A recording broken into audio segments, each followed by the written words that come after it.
Kostrad siap tempur dan siap bergerak kemanapun dan serta dalam kondisi apapun. Setiap saat tanah air memanggil, maka para prajurit Kostrad memenuhi panggilan tersebut dan siap menjalankan perintah.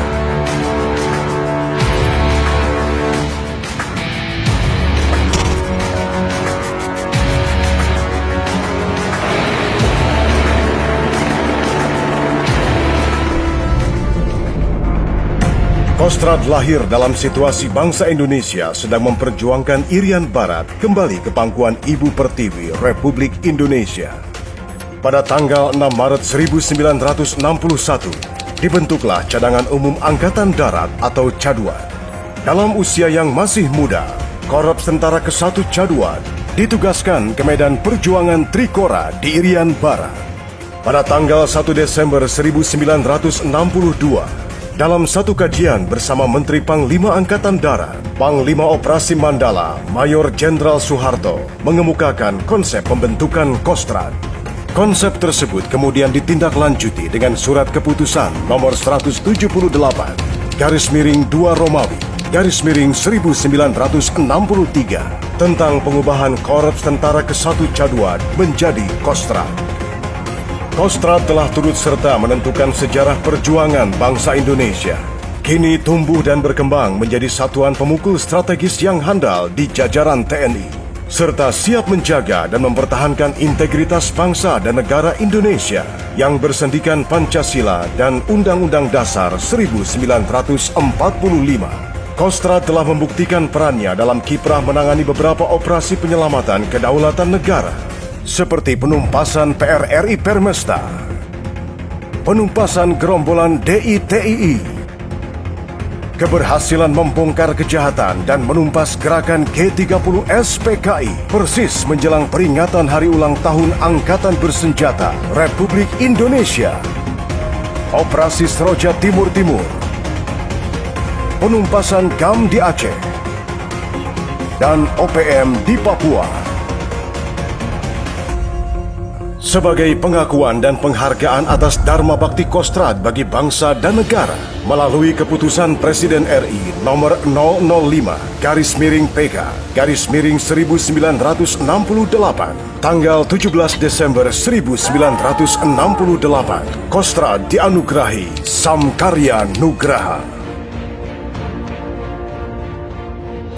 Dalam menjalankan tugasnya, Kostrad didukung organisasi yang solid. Pangkostrad dibantu oleh seorang kepala staf dan jajaran asistennya, eselon pimpinan, pembantu pimpinan staf, dan badan pelayanan yang berkedudukan di ibu kota negara. Diperkuat oleh eselon pelaksana yang dipegang langsung oleh 3 panglima divisi yang prajurit pendukungnya tersebar di seluruh Indonesia.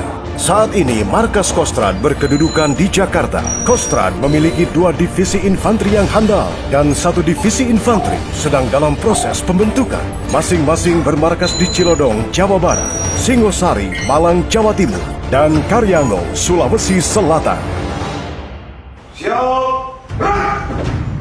Sebelumnya saya sampaikan, perhatikan, selama perintah operasi saya berikan, tidak ada yang bertanya. Dan catat hal-hal yang penting. Kehormatan dan kepercayaan diberikan kepada satuan kita. Maka laksanakan tugas dengan sebaik-baiknya.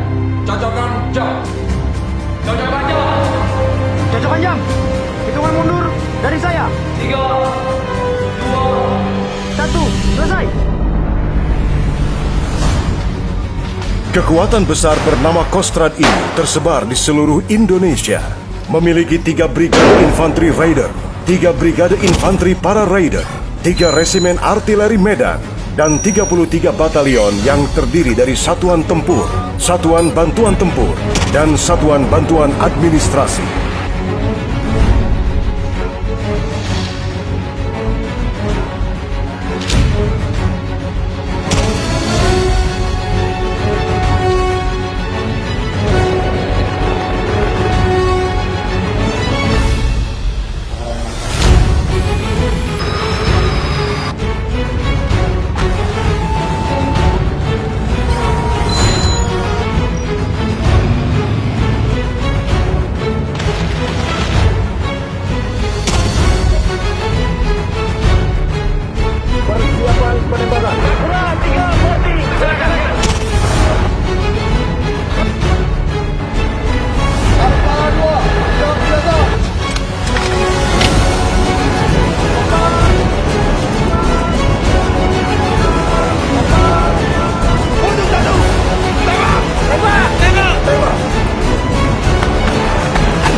Untuk menambah kekuatan Kostrad, pada tanggal 4 Agustus 2001, Kostrad meresmikan satuan elit terbaru bernama Peleton Intai Tempur. Tontaipur yang mampu beraksi di darat, laut, dan udara.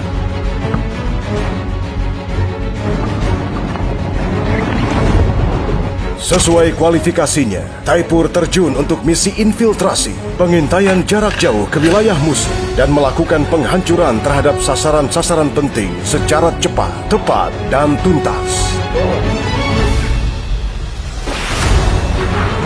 Mereka berbekal senjata dan perlengkapan khusus. Tontaipur turut memegang peranan penting dalam keberhasilan pembebasan para sandera kapal dagang berbendera Indonesia oleh perompak Somalia pada tahun 2011 silam.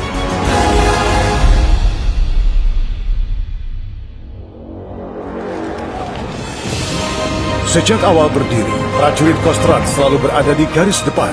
Penugasan operasi dalam negeri, penugasan pengamanan perbatasan wilayah kedaulatan NKRI.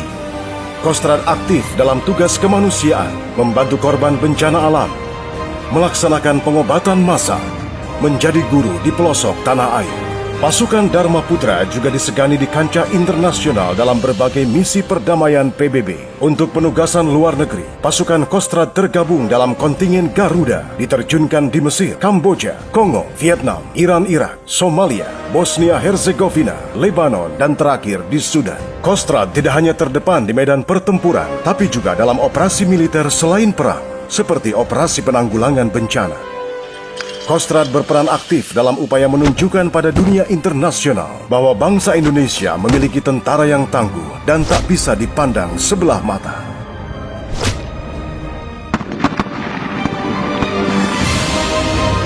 Prajurit Kostrad turut berprestasi di berbagai kejuaraan tingkat nasional maupun internasional dalam bidang olahraga umum dan militer, berprestasi dalam kejuaraan bela diri judo, karate, dan Yong Mudo.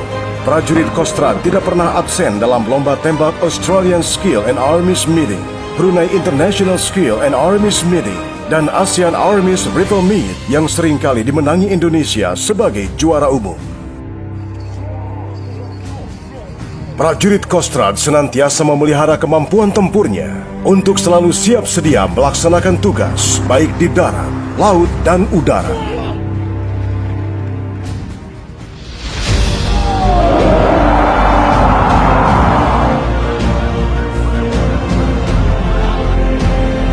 Bagi prajurit Kostrad, tugas di atas segala-galanya, karena tugas adalah kehormatan, kebanggaan, dan harga diri. Citra dan martabat prajurit Kostrad diukur dari keberhasilan dalam pelaksanaan tugas. Cakra!